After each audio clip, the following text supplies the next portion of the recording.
They had come through the darkness of one night.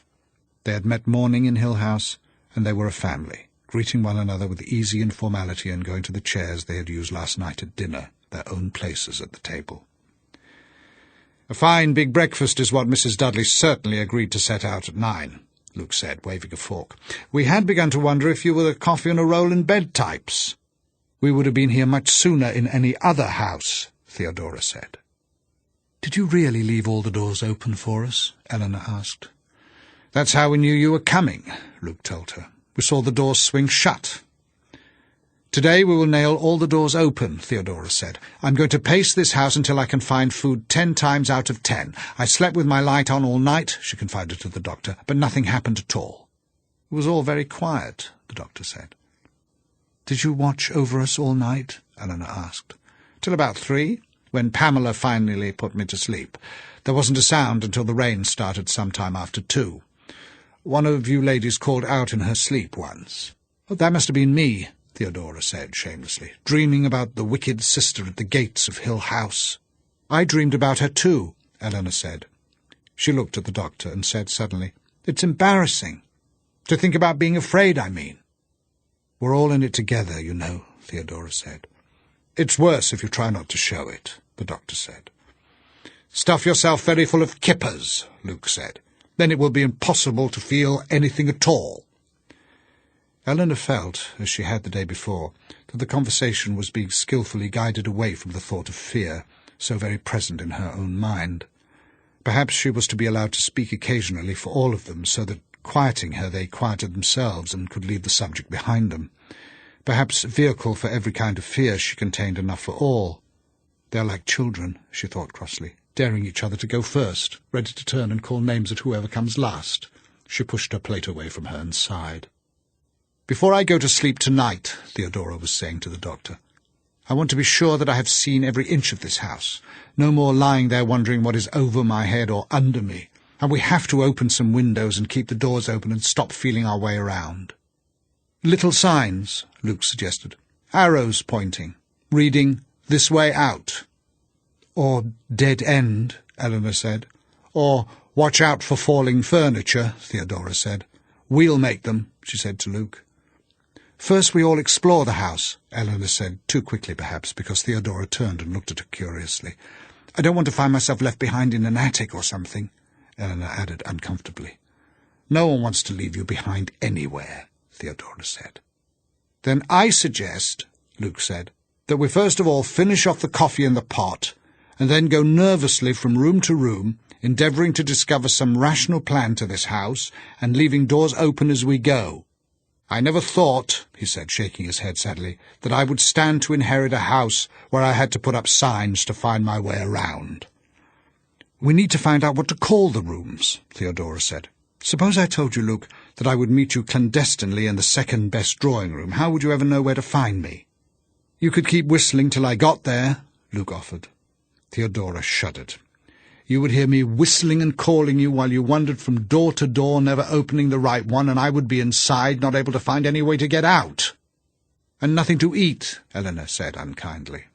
Theodora looked at her again. "And nothing to eat," she agreed after a minute. Then, "It's the crazy house at the carnival," she said. "Rooms opening out of each other and doors going everywhere at once and swinging shut when you come, and I bet that somewhere there are mirrors that make you look all sideways and an air hose to blow up your skirts and something that comes out of a dark passage and laughs in your face." She was suddenly quiet and picked up her cup so quickly that her coffee spilled.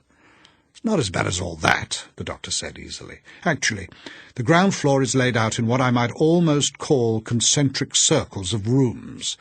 At the centre is the little parlour where we sat last night. Around it, roughly, are a series of rooms, the billiard-room, for instance, and a dismal little den entirely furnished in rose-coloured satin, where Eleanor and I will go each morning with our needlework. And surrounding these, I call them the inside rooms because they are the ones with no direct way to the outside. They have no windows, you remember. Surrounding these are the ring of outside rooms, the drawing-room, the library, the conservatory, the—" "No," Theodora said, shaking her head. "I am still lost back in the rose-coloured satin." "And the veranda goes all around the house. There are doors opening onto the veranda from the drawing-room and the conservatory and one sitting-room. There is also a passage. Stop! Stop! Theodora was laughing, but she shook her head. It's a filthy, rotten house. The swinging door in the corner of the dining-room opened, and Mrs. Dudley stood, one hand holding the door open, looking without expression at the breakfast table. "I clear off at 10, Mrs. Dudley said. "Good morning, Mrs. Dudley," Luke said. Mrs. Dudley turned her eyes to him. "I clear off at 10, she said. "The dishes are supposed to be back on the shelves. I take them out again for lunch.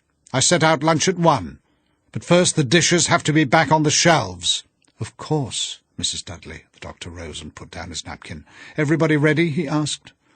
Under Mrs. Dudley's eye, Theodora deliberately lifted her cup and finished the last of her coffee, then touched her mouth with her napkin and sat back. "Splendid breakfast," she said conversationally. "Do the dishes belong to the house?" "They belong to the shelves," Mrs. Dudley said. "And the glassware and the silver and the linen? Lovely old things." "The linen," Mrs. Dudley said, "belongs in the linen drawers in the dining-room. The silver belongs in the silver chest. The glasses belong on the shelves." "We must be quite a bother to you," Theodora said. Mrs. Dudley was silent. Finally she said, "I clear up at 10. I set out lunch at 1. Theodora laughed and rose. "On," she said. "On, on. Let us go and open doors." They began reasonably enough with the dining-room door, which they propped open with a heavy chair. The room beyond was the game-room. The table against which Theodora had stumbled was a low inlaid chess table. "Now, I could not have overlooked that last night," the doctor said irritably. And at one end of the room were card tables and chairs, and a tall cabinet where the chessmen had been, with croquet balls and the cribbage board. "Jolly spot to spend a carefree hour," Luke said, standing in the doorway regarding the bleak room. The cold greens of the tabletops were reflected unhappily in the dark tiles around the fireplace. The inevitable wood panelling was, here, not at all enlivened by a series of sporting prints which seemed entirely devoted to various methods of doing wild animals to death, and over the mantel a deer head looked down upon them in patent embarrassment. "This is where they came to enjoy themselves," Theodora said, and her voice echoed shakily from the high ceiling. "They came here," she explained, "to relax from the oppressive atmosphere of the rest of the house." The deer head looked down at her mournfully. "Those 2 little girls," she said. "Can we please take down that beast up there?" "I think it's taken a fancy to you," Luke said. "It's never taken its eyes off you since you came in. Let's get out of here." They propped the door open as they left, and came out into the hall, which shone dully under the light from the open rooms. "When we find a room with a window," the doctor remarked, "we will open it. Until then, let us be content with opening the front door." "You keep thinking of the little children," Eleanor said to Theodora, "but I can't forget that lonely little companion walking around these rooms wondering who else was in the house." Luke tugged the great front door open and wheeled the big vase to hold it. "Fresh air," he said thankfully. The warm smell of rain and wet grass swept into the hall, and for a minute they stood in the open doorway, breathing air from outside Hill House. Then the doctor said, "Now here is something none of you anticipated," and he opened a small door tucked in beside the tall front door and stood back, smiling. "The library," he said, "in the tower." "I can't go in there," Eleanor said, surprising herself, but she could not. She backed away, overwhelmed with the cold air of mould and earth which rushed at her. "My mother," she said, not knowing what she wanted to tell them, and pressed herself against the wall. "Indeed," said the doctor, regarding her with interest. "Theodora?" Theodora shrugged and stepped into the library. Eleanor shivered. "Luke," said the doctor, but Luke was already inside. From where she stood, Eleanor could see only a part of the circular wall of the library, with a narrow iron staircase going up and perhaps, since it was the tower, up and up and up. Eleanor shut her eyes, hearing the doctor's voice distantly, hollow against the stone of the library walls. "Can you see the little trapdoor up there in the shadows?" he was asking. "It leads out onto a little balcony, and of course that's where she is commonly supposed to have hanged herself, the girl, you remember? A most suitable spot, certainly. More suitable for suicides, I would think, than for books. She is supposed to have tied the rope onto the iron railing and then just stepped—" "Thanks," Theodora said from within. "I can visualize it perfectly. Thank you." For myself, I would probably have anchored the rope onto the deer head in the game room, but I suppose she had some sentimental attachment to the tower. What a nice word attachment is in that context, don't you think? Delicious, it was Luke's voice, louder. They were coming out of the library and back to the hall where Eleanor waited. I think that I will make this room into a nightclub. I will put the orchestra up there on the balcony, and the dancing girls will come down that winding iron staircase. The bar— Eleanor, Theodora said, are you all right now? It's a perfectly awful room, and you were right to stay out of it. Eleanor stood away from the wall. Her hands were cold, and she wanted to cry, but she turned her back to the library door, which the doctor propped open with a stack of books. I don't think I'll do much reading while I'm here, she said, trying to speak lightly. Not if the books smell like the library. I hadn't noticed a smell, the doctor said. He looked inquiringly at Luke, who shook his head. Odd, the doctor went on, and just the kind of thing we're looking for. Make a note of it, my dear, and try to describe it exactly. Theodora was puzzled. She stood in the hallway, turning, looking back of her at the staircase and then around again at the front door. Are there 2 front doors? She asked. Am I just mixed up?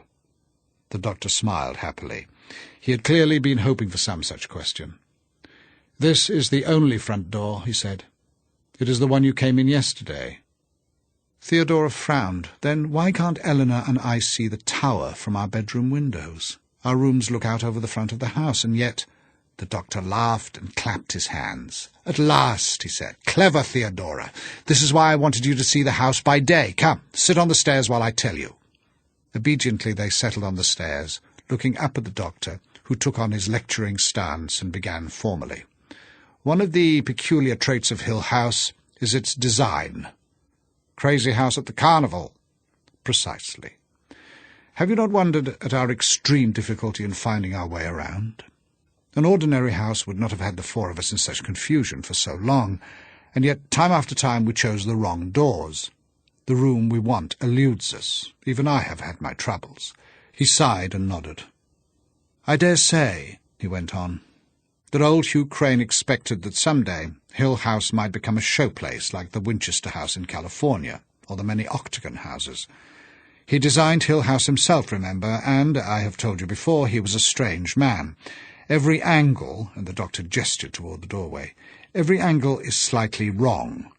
Hugh Crane must have detested other people in their sensible, squared-away houses, because he made his house to suit his mind.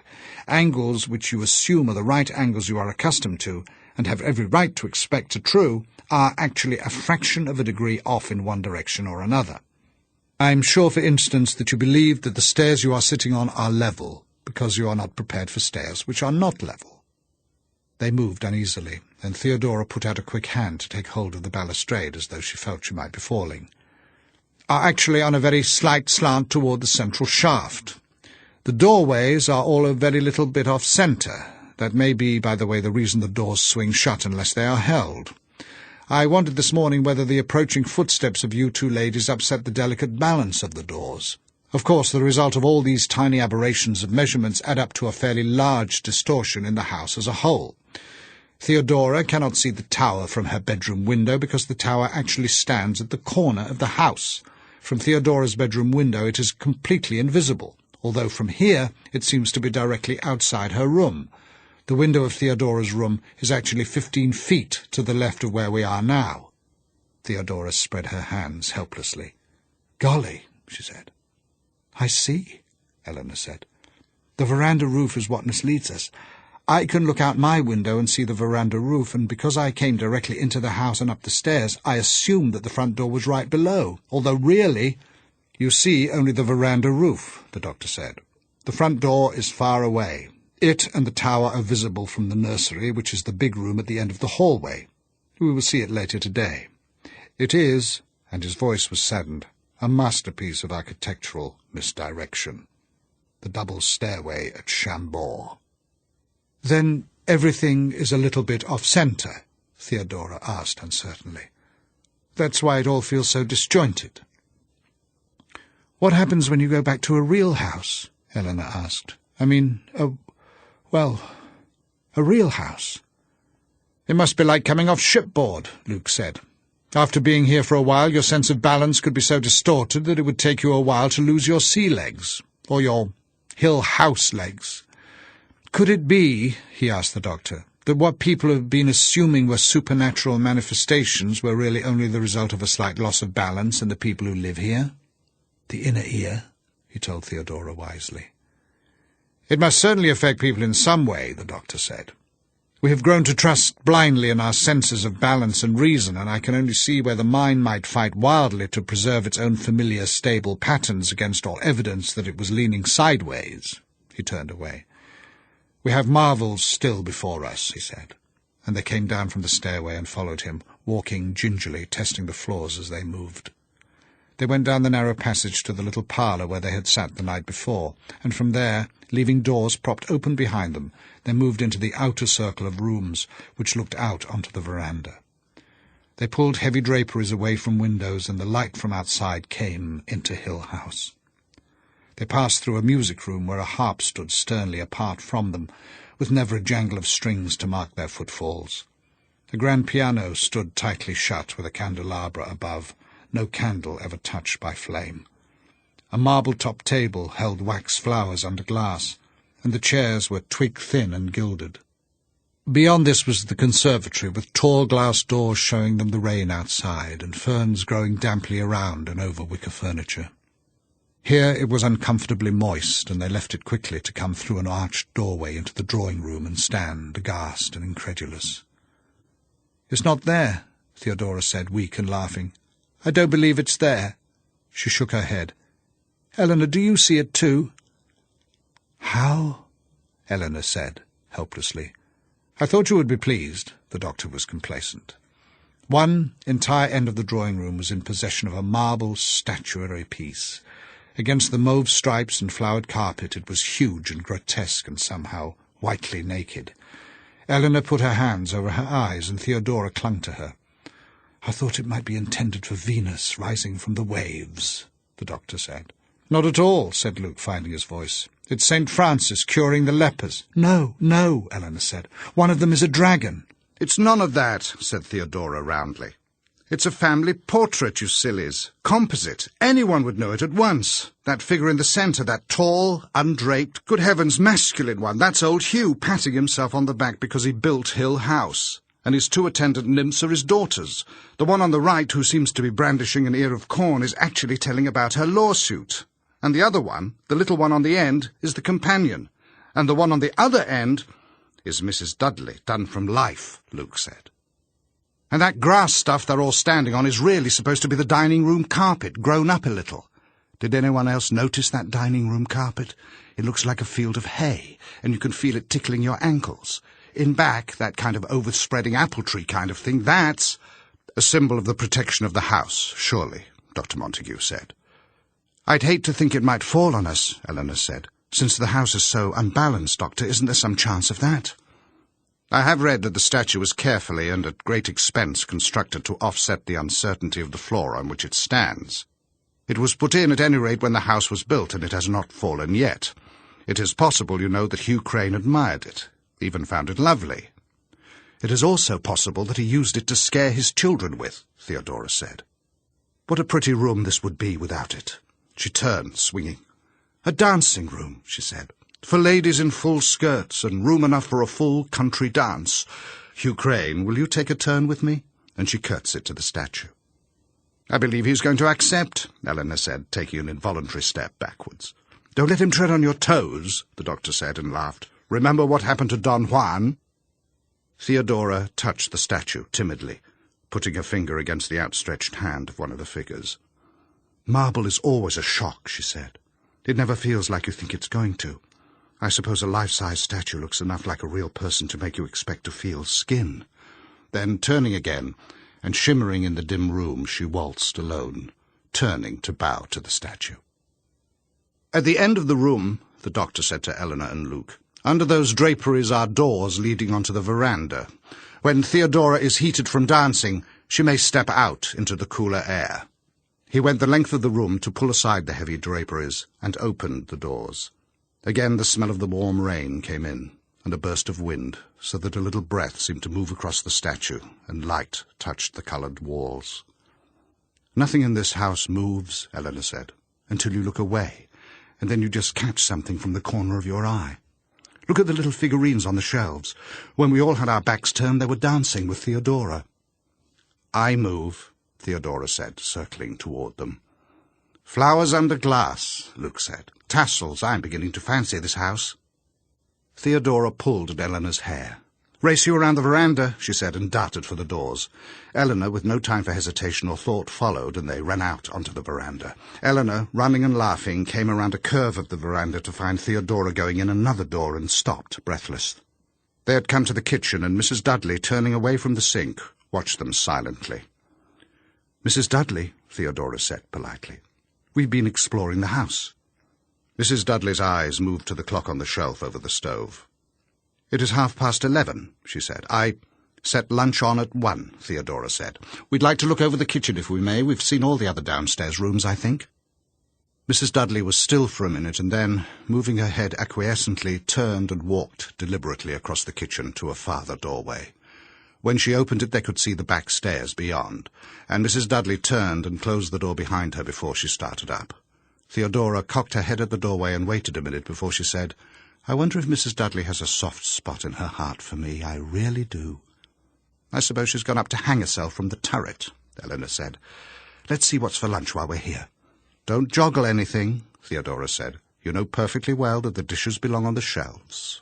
Do you think that woman really means to make us a soufflé? Here is certainly a soufflé dish and eggs and cheese." "It's a nice kitchen," Eleanor said. "In my mother's house the kitchen was dark and narrow, and nothing you cooked there ever had any taste or colour." "What about your own kitchen?" Theodora asked absently. "In your little apartment?" "Eleanor, look at the doors." "I can't make a soufflé," Eleanor said. "Look, Eleanor, there's the door onto the veranda, and another that opens onto steps going down, to the cellar, I guess, and another over there going onto the veranda again, and the one she used to go upstairs, and another one over there, to the veranda again," Eleanor said, opening it. 3 doors going out onto the veranda from one kitchen. "And the door to the butler's pantry, and on into the dining room. Our good Mrs. Dudley likes doors, doesn't she? She can certainly," and their eyes met, "get out fast in any direction if she wants to."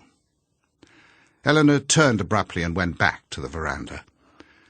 "I wonder if she had Dudley cut extra doors for her. I wonder how she likes working in a kitchen where a door in the back of her might open without her knowing it.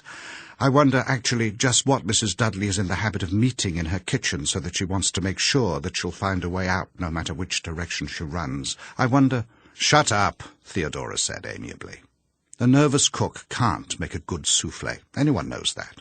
And she's probably listening on the stairs. Let us choose one of her doors and leave it open behind us." Luke and the doctor were standing on the veranda, looking out over the lawn. The front door was oddly close beyond them. Behind the house, seeming almost overhead, the great hills were muted and dull in the rain. Eleanor wandered along the veranda, thinking that she had never before known a house so completely surrounded. Like a very tight belt, she thought. Would the house fly apart if the veranda came off? She went what she thought must be the great part of the circle around the house, and then she saw the tower. It rose up before her suddenly, almost without warning, as she came around the curve of the veranda.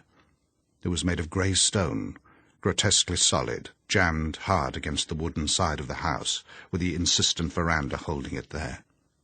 Hideous, she thought, and then thought that if the house burned away some day, the tower would still stand, grey and forbidding over the ruins, warning people away from what was left of Hill House, with perhaps a stone fallen here and there so owls and bats might fly in and out and nest among the books below. Halfway up windows began, then angled slits in the stone, and she wondered what it would be like looking down from them, and wondered that she had not been able to enter the tower. "I will never look down from those windows," she thought, and tried to imagine the narrow iron stairway going up and around inside. High on top was a conical wooden roof topped by a wooden spire. It must have been laughable in any other house, but here in Hill House it belonged, gleeful and expectant, awaiting perhaps a slight creature creeping out from the little window onto the slanted roof, reaching up to the spire, knotting a rope. "You'll fall," Luke said, and Eleanor gasped. She brought her eyes down with an effort and found that she was gripping the veranda rail tightly and leaning far backward. "Don't trust your balance in my charming hill house," Luke said, and Eleanor breathed deeply, dizzy and staggered. He caught her and held her while she tried to steady herself in the rocking world where the trees and the lawn somehow seemed tilted sideways and the sky turned and swung. "Eleanor?" Theodora said nearby, and she heard the sound of the doctor's feet running along the veranda. "This damnable house," Luke said. "You have to watch it every minute." "Eleanor?" said the doctor. "I'm all right," Eleanor said, shaking her head and standing unsteadily by herself. "I was leaning back to see the top of the tower, and I got dizzy." "She was standing almost sideways when I caught her," Luke said. "I've had that feeling once or twice this morning," Theodora said, "as though I was walking up the wall." "Bring her back inside," the doctor said. "It's not so bad when you're inside the house." "I'm really all right," Eleanor said, very much embarrassed, and she walked with deliberate steps along the veranda to the front door, which was closed. "I thought we left it open," she said with a little shake in her voice, and the doctor came past her and pushed the heavy door open again. Inside, the hall had returned to itself. All the doors they had left open were neatly closed. When the doctor opened the door into the game room, they could see beyond him that the doors to the dining room were closed, and the little stool they had used to prop one door open was neatly back in place against the wall. In the boudoir and the drawing-room, the parlor and the conservatory, the doors and windows were closed, the draperies pulled together, and the darkness back again. "It's Mrs. Dudley," Theodora said, trailing after the doctor and Luke, who moved quickly from one room to the next, pushing doors wide open again and propping them, sweeping drapes away from the windows and letting in the warm, wet air. "Mrs. Dudley did it yesterday as soon as Eleanor and I were out of the way, because she'd rather shut them herself than come along and find them shut by themselves, because the doors belong shut and the windows belong shut and the dishes belong—" She began to laugh foolishly, and the doctor turned and frowned at her with irritation. "Mrs. Dudley had better learn her place," he said. "I will nail these doors open if I have to."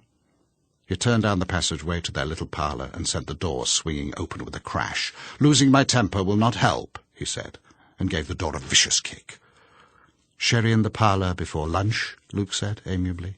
"Ladies, enter." "Mrs. Dudley," the doctor said, putting down his fork. "An admirable soufflé." Mrs. Dudley turned to regard him briefly and went into the kitchen with an empty dish. The doctor sighed and moved his shoulders tiredly. "After my vigil last night, I feel the need of a rest this afternoon, and you," he said to Eleanor, "would do well to lie down for an hour. Perhaps a regular afternoon rest might be more comfortable for all of us." "I see," said Theodora, amused. "I must take an afternoon nap. It may look funny when I go home again, but I can always tell them that it was part of my schedule at Hill House." "Perhaps we will have trouble sleeping at night," the doctor said, and a little chill went around the table, darkening the light of the silver and the bright colours of the china, a little cloud that drifted through the dining room and brought Mrs. Dudley after it. "It's 5 minutes of 2, Mrs. Dudley said. Eleanor did not sleep during the afternoon, although she would have liked to. Instead, she lay on Theodora's bed in the green room and watched Theodora do her nails, chatting lazily, unwilling to let herself perceive that she had followed Theodora into the green room because she had not dared to be alone. "I love decorating myself," Theodora said, regarding her hand affectionately. "I'd like to paint myself all over." Eleanor moved comfortably. "Gold paint," she suggested, hardly thinking. With her eyes almost closed, she could see Theodora only as a mass of colour sitting on the floor. "Nail polish and perfume and bath salts," Theodora said, as one telling the cities of the Nile. "Mascara. You don't think half enough of such things, Eleanor." Eleanor laughed and closed her eyes altogether. "No time," she said. "Well," Theodora said with determination, "by the time I'm through with you, you will be a different person. I dislike being with women of no colour."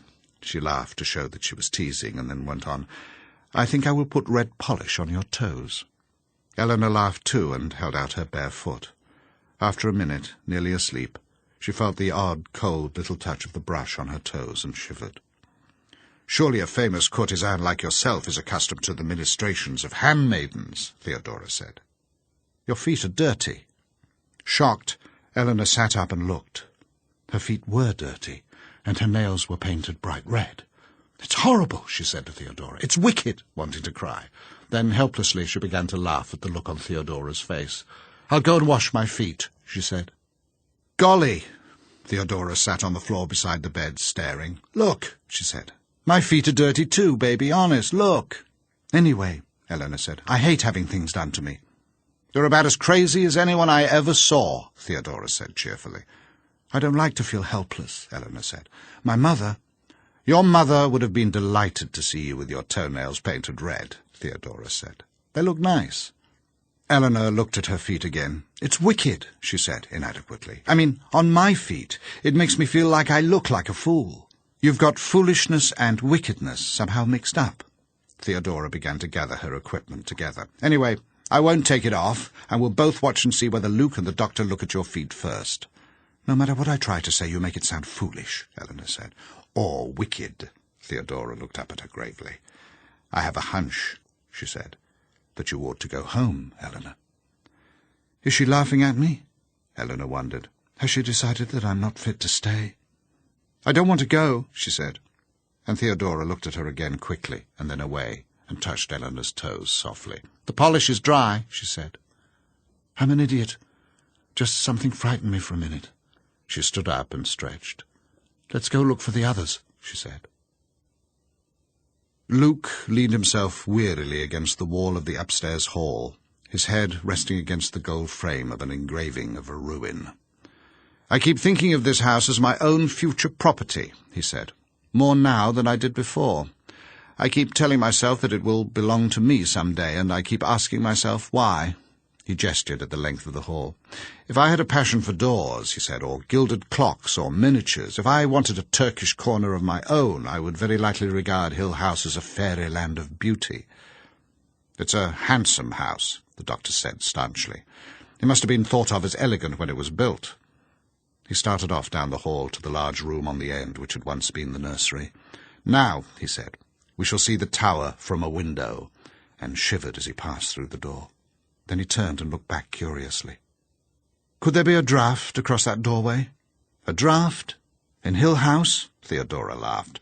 "Not unless you could manage to make one of those doors stay open." "Come here one at a time, then," the doctor said, and Theodora moved forward, grimacing as she passed the doorway. "Like the doorway of a tomb," she said. "It's warm enough inside, though." Luke came, hesitated in the cold spot, and then moved quickly to get out of it, and Eleanor, following, felt with incredulity the piercing cold that struck her between one step and the next. It was like passing through a wall of ice, she thought, and asked the doctor, "What is it?" The doctor was patting his hands together with delight. "You can keep your Turkish corners, my boy," he said. He reached out a hand and held it carefully over the location of the cold. "They cannot explain this," he said. "The very essence of the tomb, as Theodora points out. The cold spot in Borley Rectory only dropped 11 degrees, he went on complacently. "This, I should think, is considerably colder. The heart of the house." Theodora and Eleanor had moved to stand closer together. Although the nursery was warm, it smelled musty and close, and the cold crossing the doorway was almost tangible, visible as a barrier which must be crossed in order to get out. Beyond the windows the grey stone of the tower pressed close. Inside, the room was dark, and the line of nursery animals painted along the wall seemed somehow not at all jolly, but as though they were trapped, or related to the dying deer in the sporting prints of the game room. The nursery, larger than the other bedrooms, had an indefinable air of neglect found nowhere else in Hill House.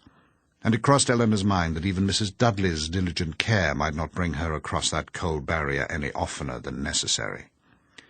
Luke had stepped back across the cold spot and was examining the hall carpet, then the walls, patting at the surfaces as though hoping to discover some cause for the odd cold. "It couldn't be a draught," he said, looking up at the doctor, "unless they've got a direct air line to the North Pole. Everything's solid, anyway." "I wonder who slept in the nursery," the doctor said irrelevantly. "Do you suppose they shut it up once the children were gone?" "Look," said Luke, pointing. In either corner of the hall, over the nursery doorway, 2 grinning heads were set, meant apparently as gay decorations for the nursery entrance. They were no more jolly or carefree than the animals inside. Their separate stares, captured forever in distorted laughter, met and locked at the point of the hall where the vicious cold centred. "When you stand where they can look at you," Luke explained, "they freeze you." Curiously, the doctor stepped down the hall to join him, looking up. "Don't leave us alone in here," Theodora said, and ran out of the nursery, pulling Eleanor through the cold, which was like a fast slap or a close cold breath. "A fine place to chill our beer," she said, and put out her tongue at the grinning faces. "I must make a full account of this," the doctor said, happily. "It doesn't seem like an impartial cold," Eleanor said, awkward because she was not quite sure what she meant. "I felt it as deliberate, as though something wanted to give me an unpleasant shock." "It's because of the faces, I suppose," the doctor said. He was on his hands and knees, feeling along the floor. "Measuring tape and thermometer," he told himself, "chalk for an outline. Perhaps the cold intensifies at night. Everything is worse," he said, looking at Eleanor, "if you think something is looking at you." Luke stepped through the cold with a shiver and closed the door to the nursery. He came back to the others in the hall with a kind of leap, as though he thought he could escape the cold by not touching the floor. With the nursery door closed, they realized all at once how much darker it had become, and Theodora said restlessly, "Let's get downstairs to our parlor. I can feel those hills pushing in." "After 5, Luke said. "Cocktail time, I suppose," he said to the doctor. "You will trust me to mix you a cocktail again tonight?" "Too much vermouth," the doctor said, and followed him lingeringly, watching the nursery door over his shoulder. "I propose," the doctor said, setting down his napkin, "that we take our coffee in our little parlour. I find that fire very cheerful." Theodora giggled.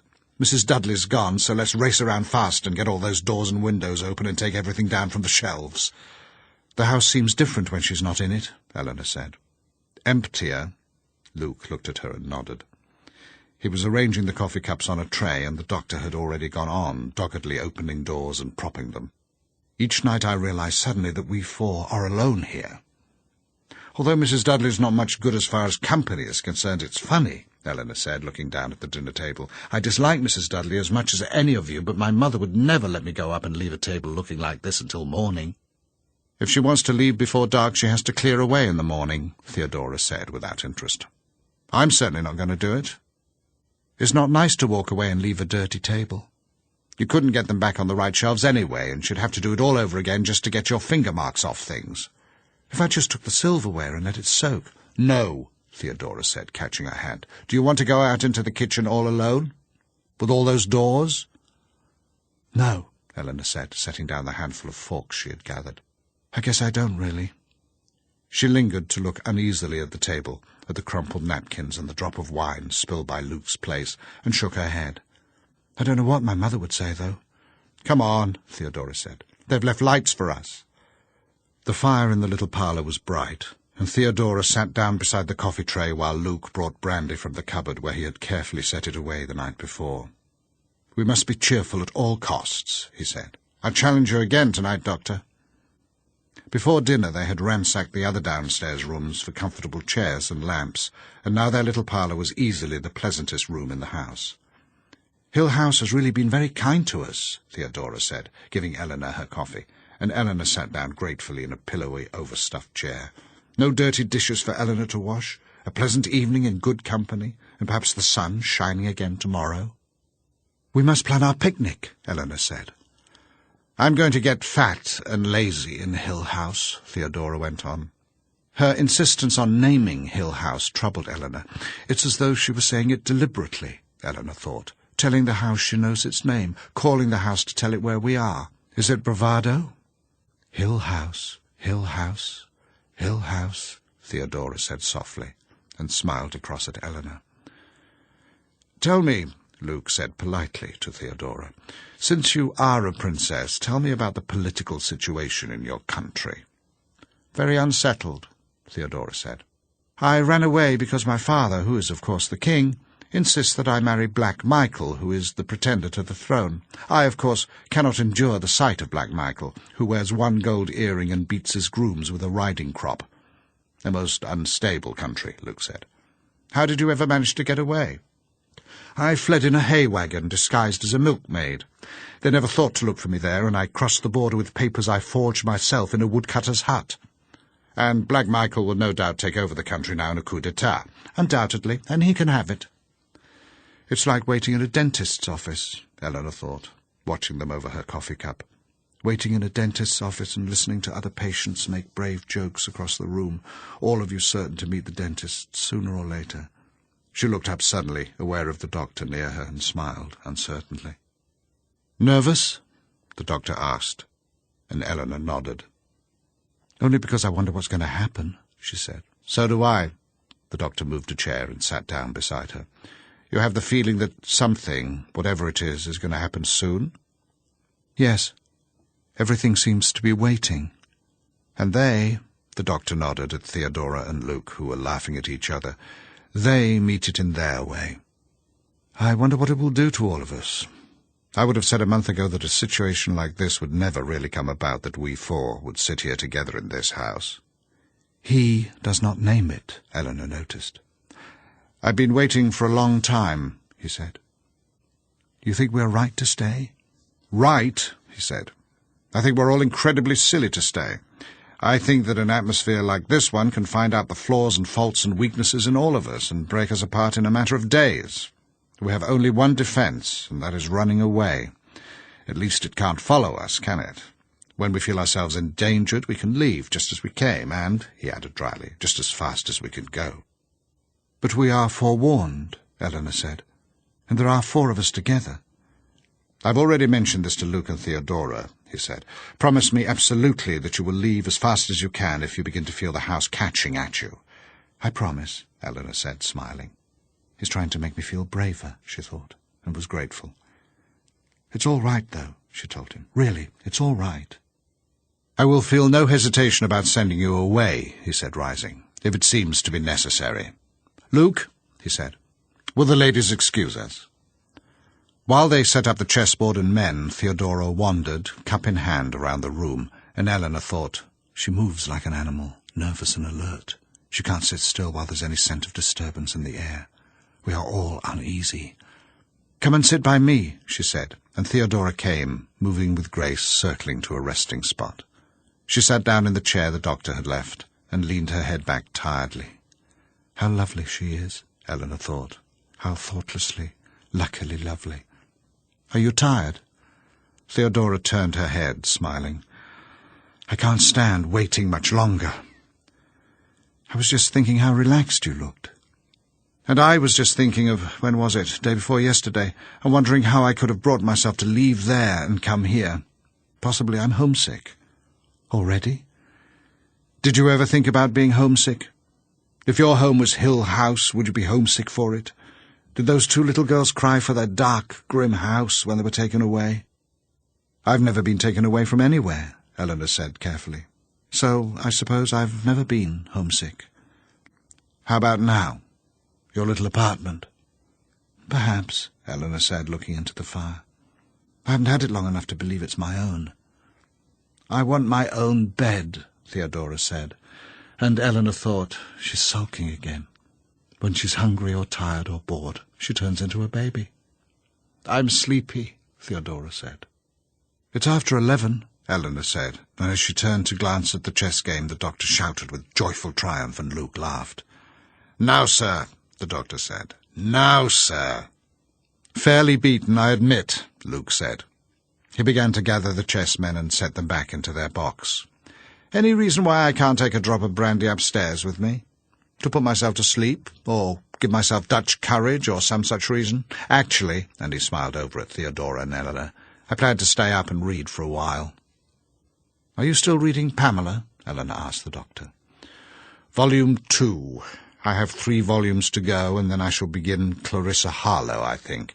Perhaps Luke would care to borrow—" "No, thanks," Luke said hastily. "I have a suitcase full of mystery stories." The doctor turned to look around. "Let me see," he said. "Fire screened, lights out. Leave the doors for Mrs. Dudley to close in the morning."